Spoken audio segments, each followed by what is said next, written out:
of them in the middle. Some people think that just because you're in the middle, you're going to win the show. That's a misconception.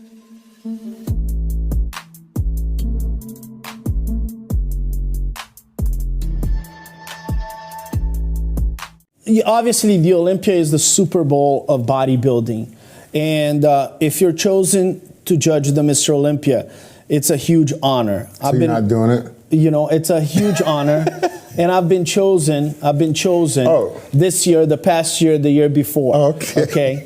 So you sit there, Tim, and you know you have to execute a job. So there is a good amount of pressure because you have to do the job right.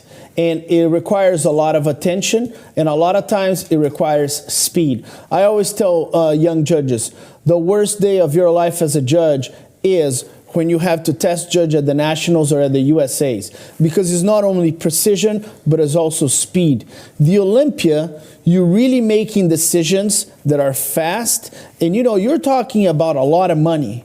You're talking about people that sacrificed their lives for that. So you gotta take it seriously. You have to be accurate, but there's also the first instinct. Sometimes you keep looking, and people start second guessing themselves. I always tell young judges, look at the competitor, see the flaws, see the advantages, see the comparisons, who wins this pose, and go with it. You have to have that conviction, that assertive behavior, which is instinctive to you, and just judge. Who's easier to work with, Steve or Tyler?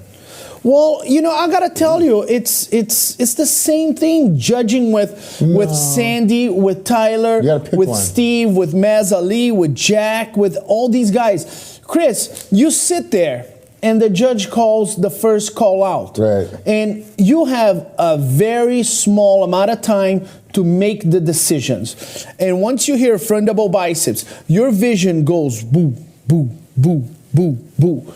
And you're making notes. Okay, this guy wins. That guy's the second one on the front double biceps. This guy's the third one. And then you go, you know, front lat spread. You make you don't even care who is, calling the call outs. But you're doing a shorthand about each competitor? Or are you putting them in numbers? Or are you putting, this person is, need more chest to win this pose. Upper chest.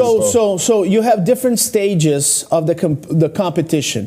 When the competitor comes individually, you are able to pick him apart and say, okay, here's Hadi. The shoulders are overpowering the physique. Great conditioning, great muscularity, poses really well. When they come individually, you can pick them apart. When it's the comparisons, you have no time to pick them apart. All you have to do is look at them and see who wins that pose. So as you fan out from the head judge and say, how many there's 8 or 9? How many's on the Olympia? 12 judges. 12 on the Olympia. And normally MPC shows 5 to 7. Yeah. So you got 12 people. How much are you able to pass a note down and go, turn them again, exchange 17 for 23? Are those notes flying? Well, you know, and one of the things, that's when the head judge comes into play. So when you have that first call out, and you always bring a few guys more. So you might look at 4 guys at the Mr. Olympia. One of them is going to win the Olympia. And you bring these 4 guys. But the head judge always brings an additional 2 or 3 guys because we want to compare them, right? And then you move them a lot. You compare them a lot. But in the end of the day, you already have an idea who the 3, 4 best competitors are. And the head judge doesn't need anybody to tell him, hey, can I see this one? Can I see that one? He knows to bring extra guys so everybody can see that. And, you know, you put them on one side. The judges get a look on it. And then you put both of them on the other side. And then you put both of them in the middle. Some people think that just because you're in the middle, you're going to win the show. That's a misconception. So if you have a guy, you already know, okay, this is my guy. He won the show. Now I'm looking to see who's second and third. Absolutely. So am I going to move that top guy all the way to the end? Absolutely. I'm going to have 2 and 3, and then I want to switch those guys around. I want to see 4 to 5. Who's going to round out the top 5? Yeah, absolutely. So you're making decisions. And if you have Ronnie Coleman, 2003, he's dominant, he's massive, he's conditioning, he won the show. You can clearly see he's beating everybody on every single pose. You basically have to move on to second and third. Who's going to win, second or third? Then you go to third and fourth. Then you go 7th and 8th. You have to make those decisions. And once you make those decisions, you got to keep moving, keep moving.